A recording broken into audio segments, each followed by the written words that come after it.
Longas, abre sua Bíblia em nome de Jesus, em 1 Coríntios, capítulo 15, no versículo 12. Amém. 1 Coríntios, capítulo 15, no versículo 12.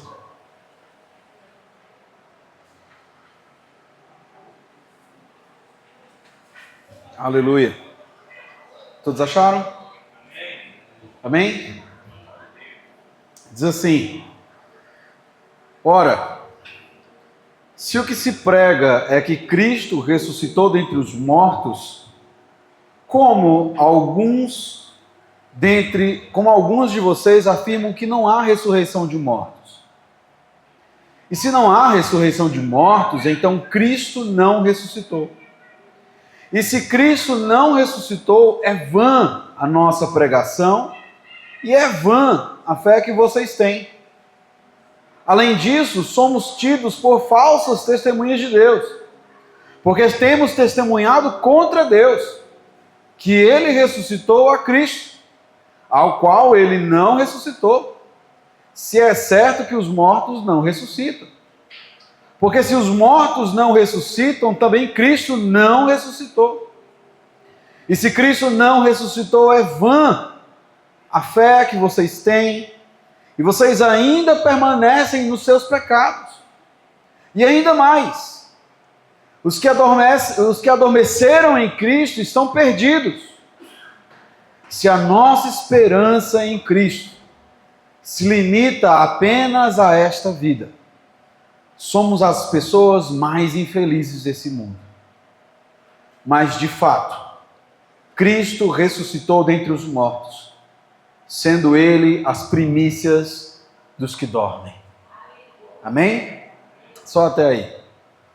Amados, Corinto era uma cidade, só trazendo um breve contexto, Corinto era uma cidade, na época do apóstolo Paulo, quando ele estava escrevendo isso, era uma cidade, uma das mais importantes de colônias romanas. O Império Romano estava invadindo tudo, inclusive a Grécia, que Corinto é uma cidade grega. E Corinto, se os amados tiverem curiosidade depois, pegarem no mapa, vocês vão ver que ele liga dois mares. Então ele está meio que no meio disso aí. E ele, por ter essa localização, ele era uma cidade altamente comercial.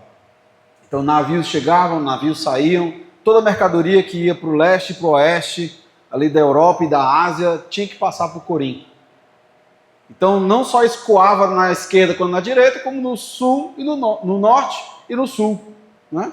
Então era uma cidade muito importante naquela época, e por ser muito importante comercialmente, era uma cidade que tinha pessoas diversas, de várias etnias, vários povos, várias línguas, várias religiões, especialmente religiões e costumes não cristãos.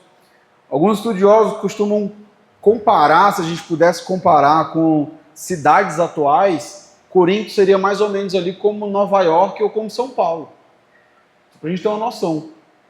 Então era uma cidade altamente movimentada, tudo que tinha de moderno, digamos assim, naquela época, passava por Corinto, estava em Corinto, e Paulo ali tinha uma missão de pastorear uma igreja no meio dessa cidade.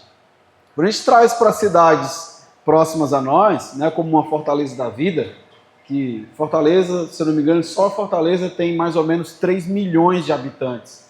Somando aí com região metropolitana, vai lá para os 4 milhões de habitantes. Então é muita gente, é uma cidade muito movimentada. Se você vai para Fortaleza, você tem tudo para fazer, inclusive ir para a igreja. Então tem muitas opções, tem muita variedade. Ontem eu estava passeando com os meus filhos lá, e passeando com um irmão meu, Azaf, e a gente deu uma... Gente, vamos passear ali no calçadão da Beira-Mar, e a coisa mais comum é você ouvir gente falando inglês, ouvir gente falando espanhol, gente falando qualquer outra língua passando do teu lado lá. Então Corinto era mais ou menos isso, uma cidade altamente comercial, uma cidade cheia de diversidade, cheia de pessoas, de religiões, e essas religiões, essas pessoas que se convertiam em Corinto, traziam essa bagagem consigo.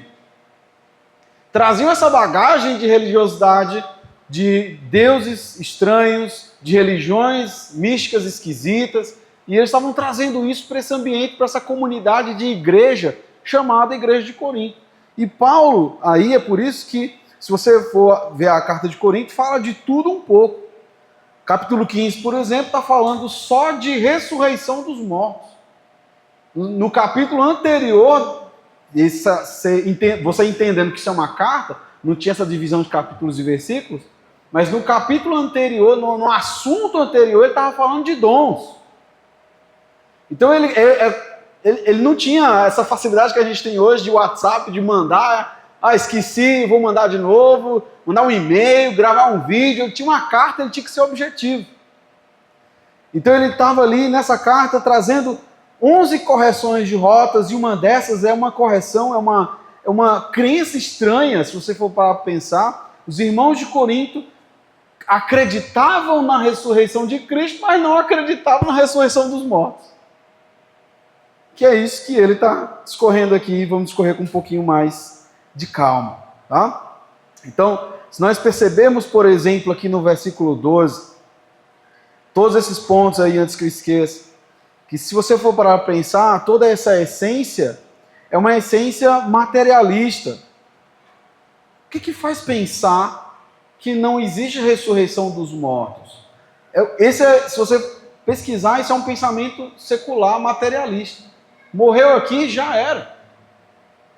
Nossa vida, nós somos, quem nunca ouviu, nós somos um amontoado de células que cresce, reproduz e morre. Vida após a morte, isso não existe, isso é coisa de crente, isso é coisa de religioso. E são esses pensamentos aí que Paulo está trazendo argumentos.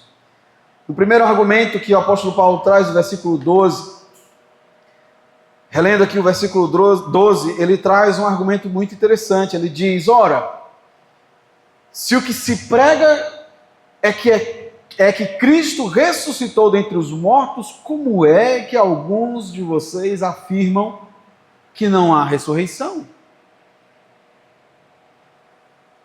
Furando um pouquinho lá na frente, Paulo traz um aspas, como se ele tivesse ouvido de alguém, ou um interlocutor hipotético no versículo 35, que diz, mas alguém dirá, como é que os mortos ressuscitam? E com que corpo virão? O tom desse trecho é um tom de deboche. É como se alguns dos coríntios debochavam disso. Se vai ter ressurreição, como é que vai ser isso? Se vai ter ressurreição, como é que ressuscita? E ele está dizendo, anteriormente, aqui onde a gente está lendo, ele está dizendo, olha, se vocês creem, se a palavra que vocês estão recebendo é uma palavra de que Cristo ressuscitou, como é que vocês não creem que esse mesmo Cristo te ressuscitará no último dia? Não faz sentido. E é interessante ele começar a trazer esse ponto, embora ele já está falando sobre isso desde o versículo 1 até o versículo 11, mas é muito importante ele falar sobre a ressurreição de todo aquele que crê, sabendo que aquele que crê não vai ficar morto debaixo da terra, não, e sumir. Haverá um após. A eternidade é mais real do que isso aqui, amados. Então, como é que eu creio que Cristo ressuscitou dentre os mortos e não creio na minha ressurreição física? E ele traz essa argumentação, continuando no versículo 13, porque se não há ressurreição, então Cristo também não ressuscitou. E se não há ressurreição e Cristo não ressuscitou, logo, versículo 14, se Cristo não ressuscitou, logo toda a pregação que é feita, tudo aquilo que foi pregado, todo o conteúdo absorvido desde o início da fé de vocês, a própria fé de vocês é vã. Não faz sentido. Porque todo o pacote do crer, a remissão dos pecados, a justificação, a santificação, o ser morada do Espírito Santo, o andar em unidade e em comunidade com o corpo de Cristo, que é a sua igreja, isso só acontece se eu entendo que Cristo encarnou, morreu e ressuscitou ao terceiro dia. Se eu não entendo, se eu não creio que Cristo ressuscitou ao terceiro dia, o Espírito Santo de Deus precisa fazer um operar profundo no meu coração, no seu coração. Porque se eu não creio, se vocês não creem, Paulo dizendo aos Coríntios, toda pregação que foi feita, inclusive a vossa fé não faz sentido, é vã. Além disso, no versículo 15, ele continua dizendo, além disso, o fato da gente estar pregando que Cristo ressuscitou dentre os mortos, que eu gostaria que você, por gentileza, voltasse aí no versículo 1, onde ele começa esse assunto, que é importante para o contexto. No versículo 1 ele diz, mudando de assunto do 14, irmãos, venho lembrar-lhes o evangelho que anunciei a vocês, o qual vocês receberam, no qual continuam firmes. Por meio dele, vocês também são salvos, se retiverem a palavra assim tal como preguei a vocês, a menos que tenham crido em vão. Antes de tudo, entreguei a vocês o que também recebi, que Cristo morreu pelos nossos pecados, segundo as Escrituras, e que foi sepultado e ressuscitou ao terceiro dia, segundo as Escrituras, e apareceu a Pedro, a Cefas, e depois aos 12, depois foi visto por mais de 500 irmãos de uma só vez, dos quais a maioria ainda vive. Esse pessoal aí está no meio de vocês, vocês podem consultar esses amados. Porém, alguns já morreram, ele usa um eufemismo aí, para amenizar a palavra morte, porém alguns já dormem. Depois foi visto por Tiago e mais tarde por todos os apóstolos. Por último, depois de todos, foi visto também por mim. Amados, como é que vocês estão dizendo que Cristo não ressuscitou? Eu o vi. Ele apareceu aos 12. Não só aos 12, mas a 500 irmãos de uma só vez. E se vocês quiserem tirar a prova disso, tem um monte de gente que está viva aí, que viu lá e que pode testificar isso. Pode ser testemunha de vocês, de Deus para isso. E aí voltando no versículo 15, somos tidos por falsa testemunha de Deus. É mentira o que a gente está falando. A gente está dizendo que Deus é mentiroso, porque o que a gente está pregando é que Cristo ressuscitou. E se Cristo não ressuscitou, então Deus é mentiroso. Isso faz sentido, amados? Paulo perguntando para os irmãos de Corinto. Porque, no versículo 16, porque se os mortos não ressuscitam, também Cristo não ressuscitou, voltando ao argumento. E se Cristo não ressuscitou, de novo, é vã a fé que vocês têm, e vocês ainda permanecem nos seus pecados, é mais grave ainda. Não é só vã a vossa fé, mas vocês ainda são inimigos de Deus. Nenhuma reconciliação foi feita, nenhum pecado foi pago. Porque a prova do que finaliza não é só Jesus ter morrido, é ressuscitado.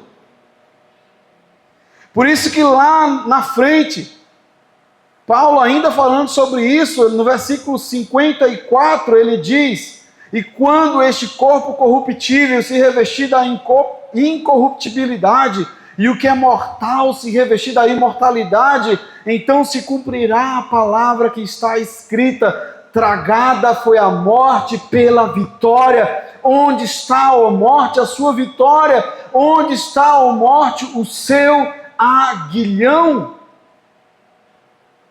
O aguilhão da morte é o pecado e a força do pecado é a lei. Graças a Deus que nos dá a vitória por meio de nosso Senhor Jesus Cristo.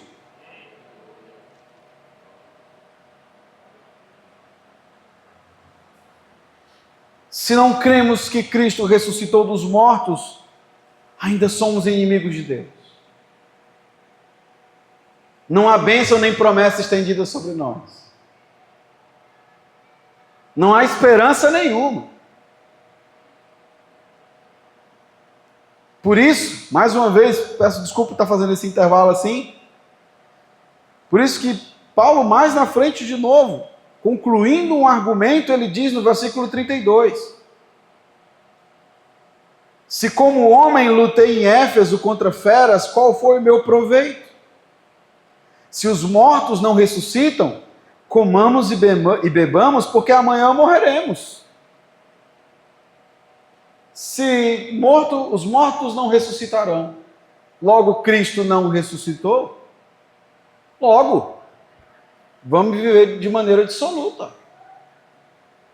Vamos comer, beber e esperar o meteoro cair.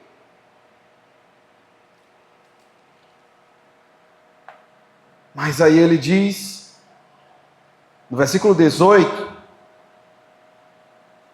concluindo o 17 e o 18, dizendo: ainda mais, aqueles que morreram em Cristo, adormeceram em Cristo, estão perdidos, porque eles morreram pensando que Cristo ressuscitou. O versículo 19 é muito conhecido nosso, quando ele diz exatamente a conclusão da não esperança. A conclusão da não esperança é: se a nossa esperança em Cristo se limita apenas a esta vida, somos as pessoas mais infelizes desse mundo. Em uma outra tradução diz: nós somos os mais miseráveis de todos os homens. Do que adiantou estar todo domingo numa igreja? Do que adiantou ler a Bíblia? Do que adiantou fazer aí propósito de 21 dias? Do que adiantou ficar fazendo uma série de coisas, me privando de prazeres seculares, de prazeres todos eles, se Cristo de fato não morreu e ressuscitou? Mas Paulo diz no versículo 20: mas de fato Cristo ressuscitou dentre os mortos. Ele está vivo. Ele ressuscitou dentre os mortos. Ele ressuscitou dentre os mortos. E se ele ressuscitou dentre os mortos, Paulo usa um termo interessante, ele diz: sendo ele as primícias dos que dormem. Esse termo primícias é um termo usado em colheita. As primícias dos que dormem. Ele foi o primeiro ressuscitado de uma nova aliança. E o apóstolo Paulo está dizendo que o fato de Cristo ter ressuscitado dentre os mortos, ele inaugurou um novo período para todo aquele que crê. Será ressuscitado no último dia e morará com ele para todo sempre. A palavra de Jesus, quando ele diz: não se atemorize o vosso coração, crede em Deus, crede também em mim, porque eu vou preparar lugar, morada para vocês. Isso se encaixa em todo aquele que crê que Jesus Cristo ressuscitou ao terceiro dia, que Jesus venceu a morte, e o aguilhão que é o pecado. Hoje eu e você estamos livres do pecado, livres da morte. Há uma esperança de vida eterna para nós. Isso é maravilhoso. Isso é maravilhoso. Por isso que no versículo 21 ele complementa dizendo: visto que a morte veio por um homem, também por um homem veio a ressurreição dos mortos. Porque assim como em Adão todos morreram, assim também todos serão vivificados em Cristo. Cada um, porém, na sua ordem: Cristo as primícias. Já aconteceu. Depois os que são de Cristo na sua vinda. Alguém crê na vinda do Senhor? Alguém está esperando a vinda do Senhor? Se ele ressuscitou, ele voltará. Se ele ressuscitou, o que ele disse, então é verdade, meu amado. Se Se Ele está vivo, então é real a sua volta. Se Ele está vivo, então é real todo o pacote do crer. Você não pode mais, você não deve mais, eu e você dependemos simplesmente, não, vou ficar aqui preso nesse aguilhão. Você pode clamar o sangue de Jesus sobre você e esse aguilhão será quebrado. Você pode dizer: Deus, esta casa é a tua casa, essa casa é casa de Deus, meus filhos são teus filhos, a minha casa é a tua casa, reina, Senhor, sobre a minha vida, reina, Senhor, sobre a minha casa, e o Cristo ressurreto reinará em tua casa. O Cristo ressurreto dentre os mortos, Ele é o Senhor.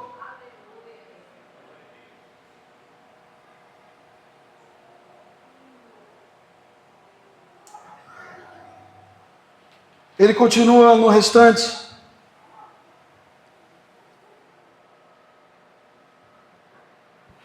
Versículo 24. Depois da sua vinda, então virá o fim, quando Ele entregar o reino ao Deus e Pai, quando houver destruído todo o principado, bem como toda potestade e poder, porque é necessário que Ele reine até que tenha posto todos os inimigos debaixo dos seus pés. O último inimigo a ser destruído é a morte, porque Ele sujeitou todas as coisas debaixo dos seus pés. E quando diz todas as coisas, quando diz que todas as coisas lhe estão sujeitas, certamente exclui aquele que tudo lhe sujeitou. Quando, porém, todas as coisas lhe estiverem sujeitas, então o próprio Filho também se sujeitará àquele que todas as coisas lhe sujeitou, para que Deus seja tudo em todos. Haverá um momento do fim, haverá um momento, como o apóstolo Paulo diz, Ele é a primícia dos que dormem, Ele é o primeiro ressuscitado de uma nova aliança, e todo aquele que crê,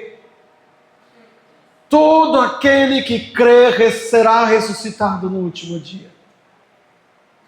E esse ressuscitar é a esperança de uma vida eterna, que só o Senhor nosso Deus pode nos dar.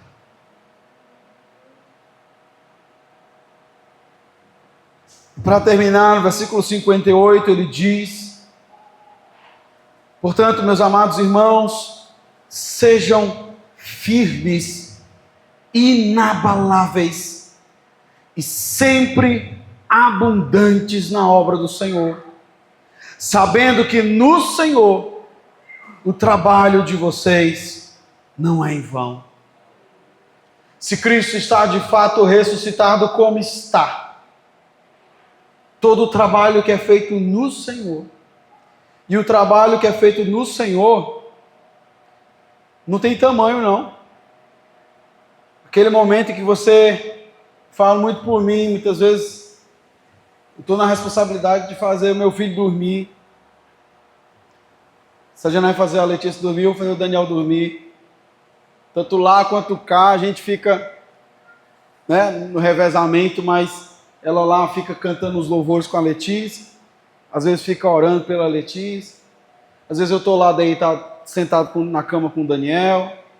A gente lê um versículo da Bíblia, se for um capítulo pequeno, a gente lê um capítulo pequeno. A gente medita um pouco sobre, rapidamente. Ele é criança, ainda não tem muita compreensão, mas a gente tenta fazer o mais breve possível. A gente ora rapidinho, depois a gente louva, e ele vai dormir ouvindo louvor, celular. E eu fico, meu Deus, eu sei que Tu é poderoso para fazer infinitamente mais. Eu estou aqui fazendo só um trabalhinho de formiguinha, jogando a semente.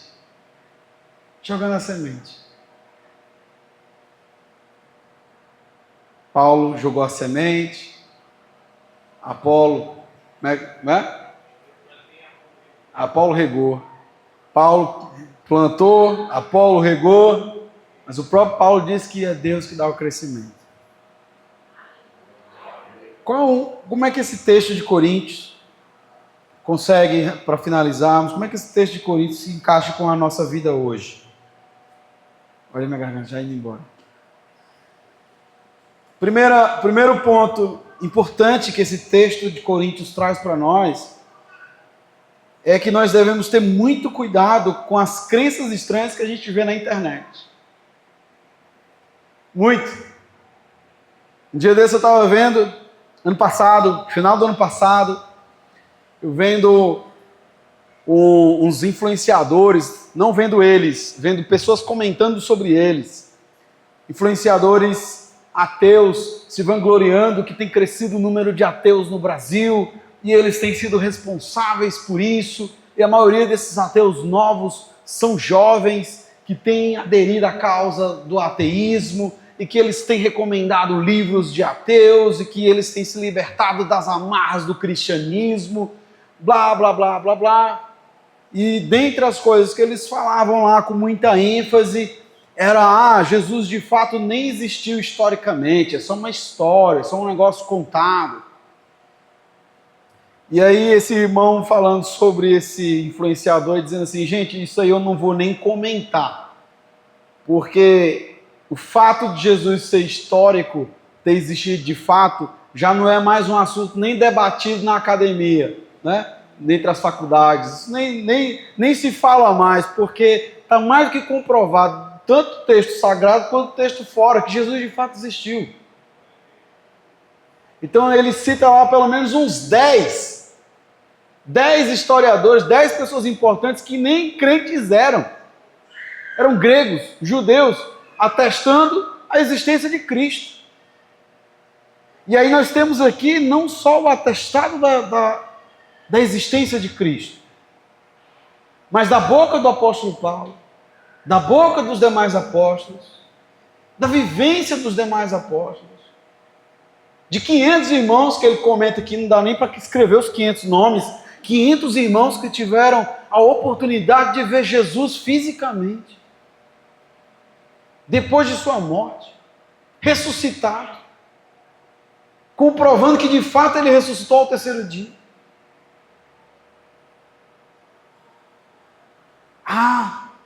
Há um momento em que a gente precisa parar para refletir. Se de fato, se o que esse pessoal está dizendo, que Jesus não existiu, logo, você vê como meio que ecoa o que Paulo está dizendo. Se Jesus não existiu, logo ele não encarnou. Se ele não encarnou, logo ele não morreu. Se ele não morreu, logo ele não ressuscitou. Logo, tudo isso aqui que a gente está fazendo não é nada, é falso, é vão. Mas a palavra de Deus, que é verdadeira, ela diz que Jesus encarnou e morreu e ressuscitou. Se isso de fato aconteceu, irmãos, e assim é, a nossa mente ela precisa estar muito blindada para tudo isso que a gente escuta. E que influencia se nós não estivermos com as armas certas. E que influencia jovens, está influenciando jovens em concepções que não são reais. E eles falam com muita eloquência e dão livros que são questionáveis, mas o jovem não está sabendo. Então, o primeiro ponto, amados, poxa, Paulo está dizendo, ei, vocês estão pregando sobre um Cristo ressuscitado, mas vocês não creem em ressurreição? Que loucura é essa? Por que vocês estão trazendo isso? E para finalizar, outra aplicação que a gente faz no nosso coração, no nosso dia a dia, ao ler um texto como esse, é entender que, o que esse texto nos ensina? Que não crer no Cristo ressuscitado nos impede de viver o reino de Deus em todos os seus tesouros. Nos impede de entender e de viver a graça de Deus, a sua misericórdia, a sua bondade, a sua fidelidade, a sua remissão de pecados, a santificação possibilitada pelo Espírito Santo, as suas consolações, a sua ressurreição no último dia. Os amados lá não estavam conseguindo compreender essa lógica. Se eu nego isso, eu estou negando todo o pacote da fé. Eu estou negando toda a esperança que há em Cristo. Eu estou negando a sua segunda vinda. Eu estou negando que se eu estiver em pecado, eu posso clamar agora pelo sangue de Jesus em minha vida e será limpo. Eu posso olhar para o meu filho doente, para a minha filha doente e dizer: cura, Deus, em nome de Jesus.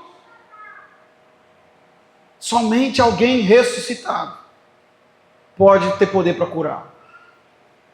Somente alguém ressuscitado, só alguém que venceu a morte, pode de fato ter poder para salvar a nossa alma. E esse alguém é Jesus. Venceu a morte. Ressuscitou ao terceiro dia, segundo as Escrituras. Apareceu para Pedro, apareceu para 500 irmãos, apareceu para Tiago, apareceu para Paulo, apareceu para você e para mim, apareceu no meio do nosso caminho, daquele caminho enlamiçado, daquele caminho escuro. Jesus apareceu para nós lá. Ninguém pode arrancar isso de você. Pode fazer o que for, ninguém pode arrancar o que Jesus fez na sua vida. Isso é um fato inegável. Inegável. E essa é a prova. Essa é a prova de que o nosso Senhor um dia voltará e nos levará com Ele. E para sempre moraremos com o Senhor. Amém? Louvado seja o nome do Senhor Jesus. Amém.